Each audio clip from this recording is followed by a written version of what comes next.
வாழ்க வையகம், வாழ்க வையகம், வாழ்க வளமுடன். அன்பர்களே, சித்தர்கள் காட்டிய வாழ்க்கை நெறி மனித குலத்துக்கே பொதுவானது, என்றும் பொருத்தமானது, எல்லா நாடுகளுக்கும் பொருத்தமானது, எல்லா வகையான மக்களுக்கும் பொருத்தமானது. அத்தகைய பொதுமை நோக்கோடு அவர்கள் வாழ்க்கை நெறியை மனித குலத்துக்கு உணர்த்தி இருக்கின்றார்கள். சுருக்கமாக 3 பொருளிலே அவர்கள் வாழ்க்கை நெறியை முழுமையாக உணர்த்துகின்றார்கள். அவை மகிழ்போகம், ஈதல், இரவாமை. மகிழ்போகம், ஈதல், இரவாமை என்ற 3 தத்துவங்களிலேயே அவர்கள் உலக மக்கள் அனைவரையும் கவரத்தக்க, இணைக்கத்தக்க வாழ்க்கை நெறியை வழங்கியுள்ளார்கள். மகிழ்போகம் என்று சொன்னால் அதை நல்ல முறையிலே விளங்கிக் கொள்ள வேண்டும். போகம் என்பது புலன்கள் மூலமாக இன்பத்தை அனுபவித்தல் என்பதாகும். மகிழ் போகம் என்பதே இன்பத்தை தான் குறிக்கும். இன்பத்தோடு நிறைவையும் குறிக்கும். அதோடு மட்டுமல்ல, பின்விளைவாக எந்த தீமையும் வராத அளவுக்கு என்ற ஒரு பெருமையும் குறிக்கும். அந்த அளவிலே ஒரு இன்பத்தை அனுபவிக்க வேண்டுமானால் அவர்கள் காட்டு நெறி, அளவு முறை அறிந்து புலன்களை உபயோகிக்க வேண்டும் என்பது முதல் அவர்கள் உணர்த்தும் அறிவு ஆகும். ஒரு இன்பம், புலன்கள் மூலமாக ஒரு இன்பத்தை அனுபவிக்கிறோம் என்றால் அந்த காலத்தில அனுபவிக்கக்கூடியவர்களுடைய உடலிலே இருக்கக்கூடிய உயிர்காந்தம், ஜீவகாந்த சக்தியானது அழுத்தமாக, ஒளியாக, ஒலியாக, சுவையாக, மனமாக மாறி தொடர்பு கொள்ளும் பொருளுக்கு ஏற்ப இன்பமாகவோ துன்பமாகவோ உணர்ச்சியாக எழுகின்றன. அப்பொழுது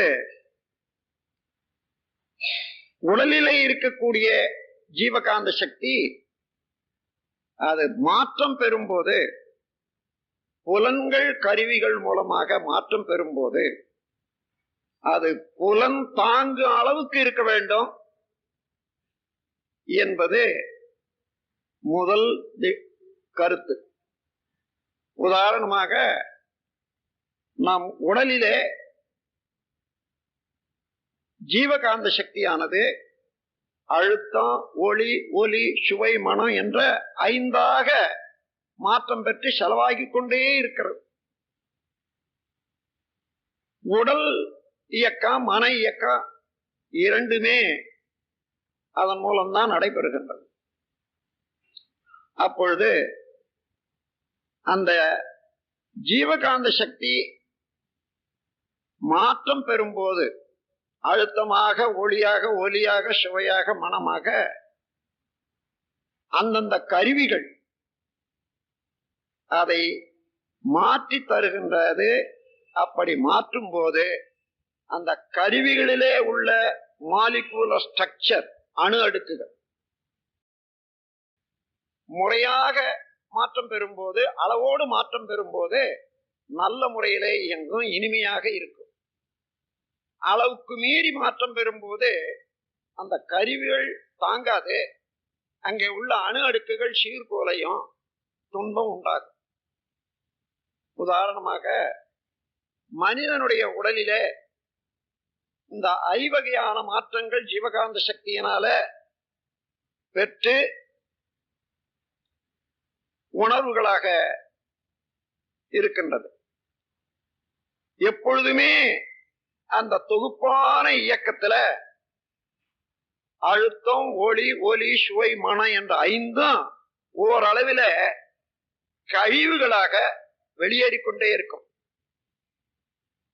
தோல் என்ற தொடு உணர்வு மூலம் அழுத்தமும், கண்ணின் மூலம் ஒளியும், நாவின் மூலம் சுவையும், மூக்கின் மூலம் மனமும், காதின் மூலம் ஒலியும் எப்பொழுதுமே வெளியாகிக் கொண்டே இருக்கும். அந்த வெளியாகிக் கொண்டிருப்பது ஒரு யூனிட் என்று வச்சுக்கொள்ளுங்க. அது எந்த பொருளோடு நாம் புலன்கள் மூலமாக தொடர்பு கொள்ளுகிறோமோ அந்த பொருளிலே உள்ள அழுத்தம், ஒளி, ஒலி, சுவை, மனம் இவற்றுக்கு ஏற்ப அந்த அளவுக்கு நம்முடைய ஜீவகாந்த சக்தி மாற்றம் பெற்று உயர்கிறது. உதாரணமாக நம் உடலிலே இருந்து ஒரே ஒரு யூனிட் ஒலி காதின் மூலமாக எப்பொழுதும் வெளியே கொண்டே இருக்கிறது என்று வைத்துக் கொள்ளுங்கள். 10 யூனிட் ஒலி வெளியில எங்கோ எழுந்து இயங்கிக் கொண்டிருக்கிறது. நம் காதிலிருந்து வெளியாகக்கூடிய ஒலி பரவிக்கொண்டே இருக்கிற போது அந்த ஒலியோடு இது சந்திக்கிறது. அது 10 யூனிட், இது 1 யூனிட். அங்கே போன உடனே அதற்கு மேல் தாண்ட முடியாமல் அது திருப்பப்படுகிறது, ரிஃப்ளெக்ஷன். திரும்பிய பிறகு நமது உடல்ல உள்ள ஜீவகாந்த சக்திக்கும் அந்த ஒலிக்கும் ஒரு தொடர்பு ஏற்பட்டு அங்கே உள்ள 10 யூனிட் ஒலி அளவுக்கு நம்முடைய ஜீவகாந்த சக்தி செலவாகும் அளவு உயர்கிறது காது என்ற கருவியின் மூலம். அதே 10 யூனிட் அளவுக்கு கன்வர்ஷன் மாற்றம் பெறுகிறது. அப்பொழுதுதான் நாம் உணர்கிறோம் அந்த ஒலியை. உண்மையிலேயே நாம் ஒலியை உணர்வது அல்ல, வெளியிலே இருக்கக்கூடிய ஒலியை நாம் உணரவில்லை. அந்த ஒலி நமது உடலிலே உள்ள ஜீவகாந்த சக்தியை மாற்றம் பெறுவதற்கு, அந்த அளவுக்கு மாற்றம் பெறுவதற்கு தூண்டி விடுகிறது. இருந்த நிலை 1, இப்பொழுது மாற்றம் பெற்ற நிலை 10.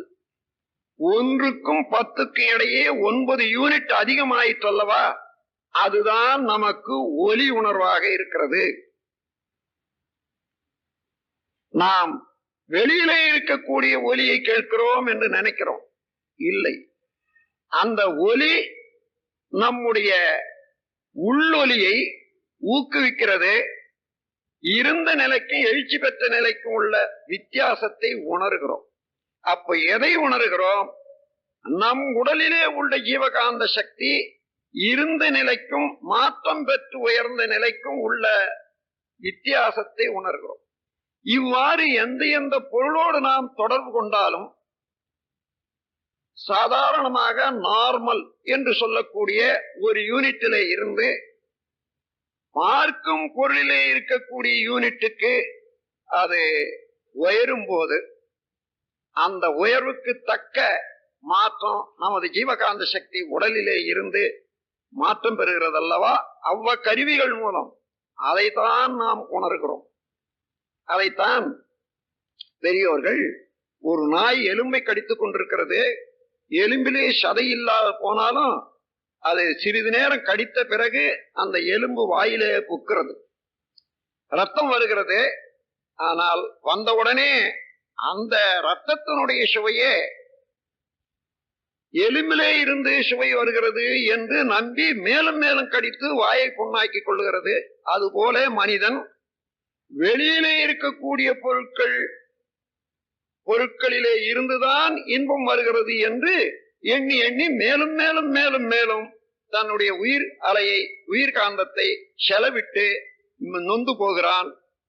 நோய்வாய்ப்படுகிறான் என்று விளக்குகிறார்கள். அப்படி எந்த பொருளோடு நாம் தொடர்பு கொண்டாலும் கருவி தாங்கும் அளவுக்கு நாம் இன்பத்தை அனுபவிக்க வேண்டும். அதோடு நிறுத்தி கொண்டால் இன்பம் இன்பமாகவே இருக்கும்.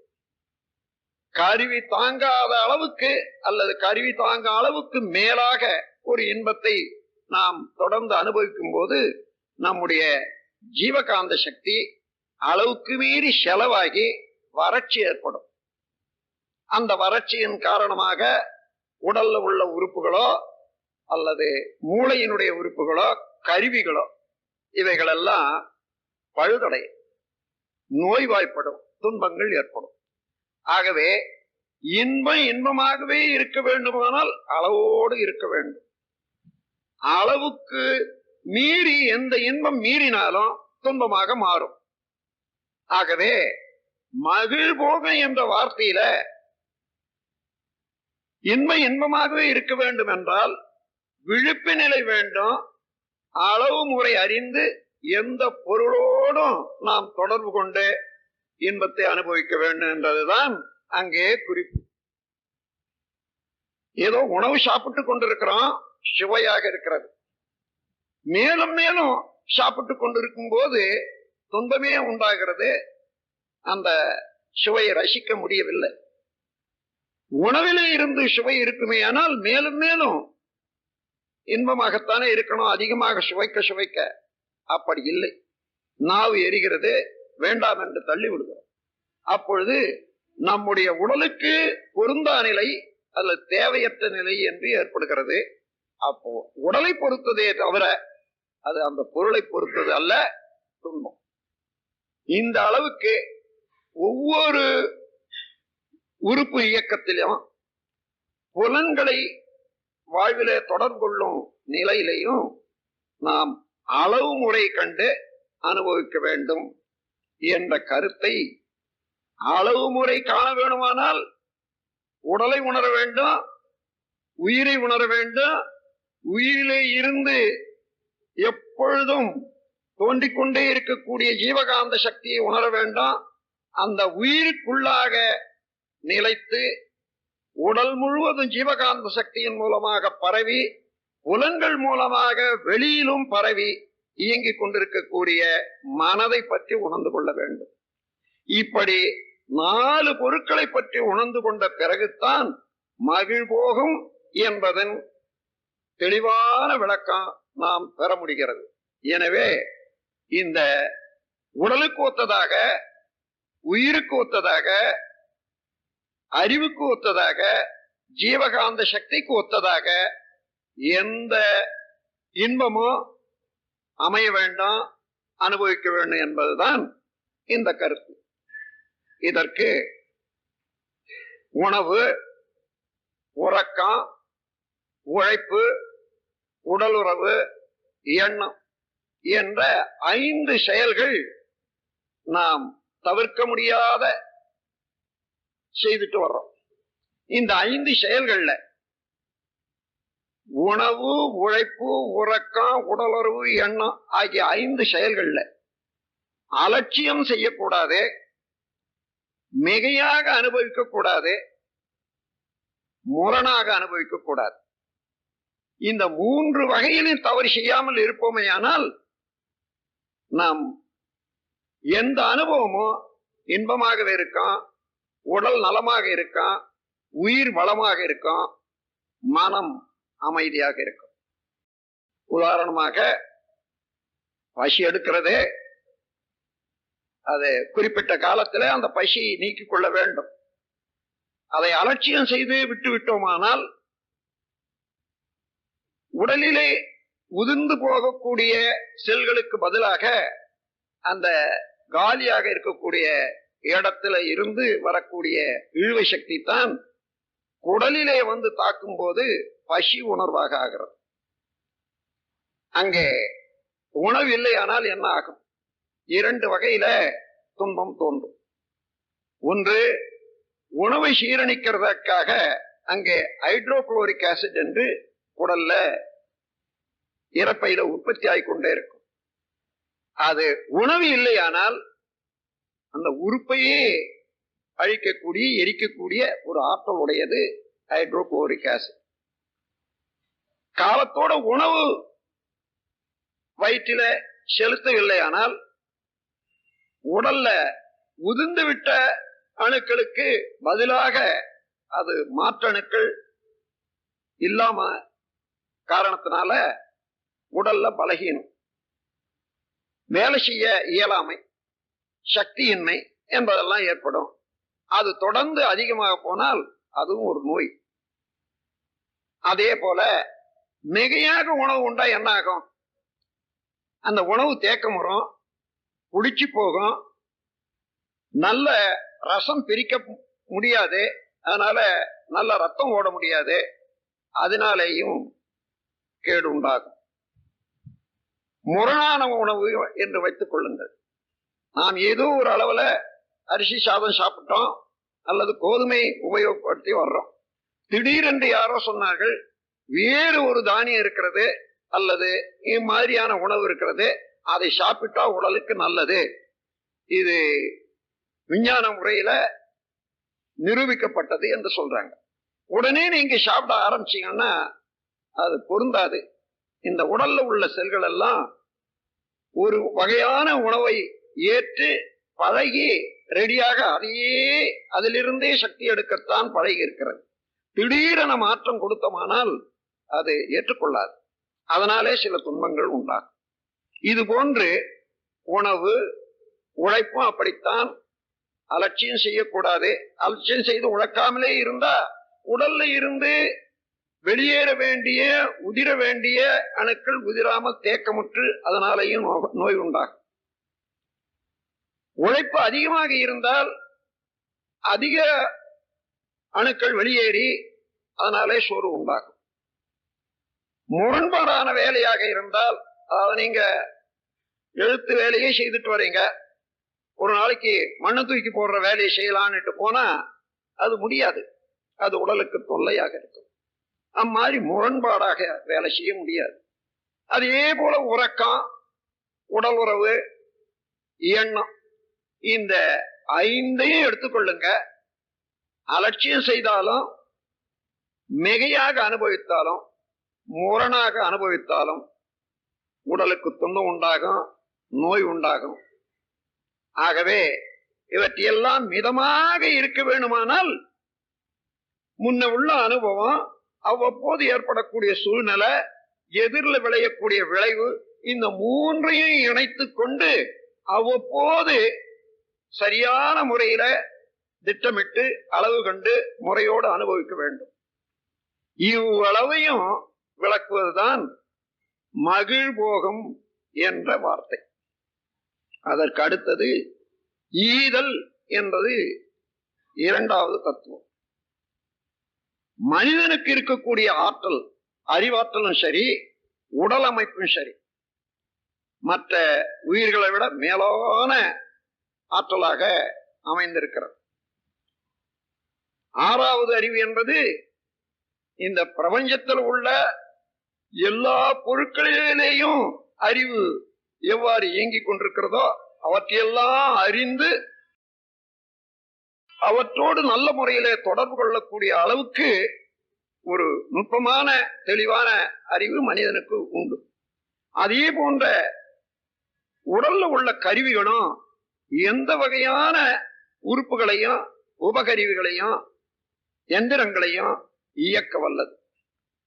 ஆகவே அந்த முறையில உடலாற்றலும் அறிவாற்றலும் பெற்ற மனிதன் சரியான முறையில, நேர்மையான முறையில அத நல்ல பயிற்சிக்கு கொண்டு வந்து விட்டானேயானால், நல்ல முறையிலே தன் திறமையை வளர்த்து கொண்டானேயானால், ஒவ்வொரு மனிதனும் தான் வாழ்வதற்கு ஏற்ற எல்லா பொருட்களும் பெறுவதோடு 100 பேர் அல்ல 1000 பேருக்கு கூட நன்மை செய்ய முடியும். ஒவ்வொரு மனிதனும் அவ்வளவு ஆற்றல் ஒரு மனிதனிடம் தேர்ந்திருக்கிறது. எனவே மனிதன் நல்ல நோக்கமும் நல்ல திறமையும் வளர்த்து கொள்ள வேண்டும். எப்பொழுதும் பிறருக்கு, ஏனென்றால் மிச்சமாகவே இருக்க அவனாண்ட ஆற்றல், எப்பொழுதும் பிறருக்கு உதவி செய்து கொண்டே இருக்க வேண்டும். உதவியின் மூலம்தான் மனிதனுடைய அறிவு அன்பு ததும்பியதாக இருக்கும். அதன் மூலமாக இறை உணர்வு ஏற்படும். ஜீவ கருணை அவசியம் மனிதனுக்கு என்பதெல்லாம் இங்கே உணரப்பெறும். ஆகவே எப்பொழுதுமே மனிதன் பிறர் உதவி வேண்டியவனாகத்தான் இருக்கிறான், எந்த நிலையில இருந்தாலும் ஏதோ ஒரு வழியில. ஆகையினால நம்மாலான உதவியை எப்பொழுதும் பிறருக்கு நான் செய்து கொண்டே இருப்பேன் என்ற அளவில் தனக்குள்ள ஆற்றல், தனக்குள்ள வயது, தனக்குள்ள வலிவு, தனக்குள்ள செல்வாக்கு, கல்வி, தொழில்திறம் இவைகளை வைத்துக்கொண்டு நான் எனது கடமைகளாகிய என்னை பாதுகாத்தல், குடும்பத்தை காத்தல், சுற்றத்தார், நாடு, உலகம் என்ற முறையில எந்த அளவு பிறருக்கு நான் உதவி செய்ய முடியும் என்று கூர்ந்து நோக்கி திட்டமிட்டு எப்பொழுதும் பிறருக்கு உதவுவதற்கு தயாராகவே இருக்க வேண்டும். பிறருக்கு உதவி செய்வதற்கு தயாராக இருக்க வேண்டும் என்றால் தன்னிறைவு பெற வேண்டும். மனிதன் தன் திறமையை போதிய அளவில் வளர்த்துக் கொள்ள வேண்டும். எப்பொழுதும் பிறருக்கு உதவி செய்யக்கூடிய கருணை உடையவனாக இருக்க வேண்டும். அப்படி இருப்பது அவசியம், முடியாததல்ல, இயல்பானது என்பதைத்தான் அவர்கள் ஈதல் என்ற வார்த்தையின் மூலமாக விளக்குகின்றார்கள். பிற உயிர், பிற மக்கள் துன்பப்படும் போது இயன்ற மட்டும் அந்த துன்பத்தை தீர்க்க தயாராக இருக்க வேண்டும், தீர்க்க வேண்டும் என்றது ஈகை என்ற ஈதல் என்ற வார்த்தையினால உணர்த்தப்படுகிறது. அதோடு மட்டுமல்ல, தன் ஆற்றலை வளர்த்துக் கொண்டு எப்பொழுதுமே பிறர்க்கு உதவி செய்ய தயாராயிருக்கும் போது அதுதான் மிகுந்த செல்வம் உடையவனை போன்ற ஒரு மனோநிலை ஏற்படும். அவனிடம் எல்லாம் இருக்கிறது, பற்றாக்குறையோ பற்றிய நிலையோ அவனிடம் இல்லை. அதனால பிறரிடம் இருந்து கெஞ்சி கேட்பதே இல்லை, பிறரிடம் இருந்து ஏதோ உதவியை எதிர்பார்க்கும் மனமும் இல்லை. பிறரிடம் இருந்து எதிர்பார்ப்பது பிச்சை எடுப்பது. எப்பொழுதும் தான் பிறருக்கு கொடுத்து கொண்டே இருப்பது தகமை உணர்வு. ஆகவே மனிதனாக பிறந்தவனுக்கு தகமை உணர்வுதான் வேண்டும். இவற்றையெல்லாம் விளக்குவது ஈதல் என்ற ஒரு தத்துவமாகும். இரவாமை இது இன்னும் மிகவும் சிறந்த உயர்ந்த பண்பை, அறிவின் தன்மையை, ஆக்கத்தை உணர்த்துவது இரவாமை என்பது. உடல், உயிர், அறிவு, ஜீவகாந்தம் இந்த நான்கையும் நல்ல முறையில உணர்ந்து கொண்டால் ஒரு மனிதன்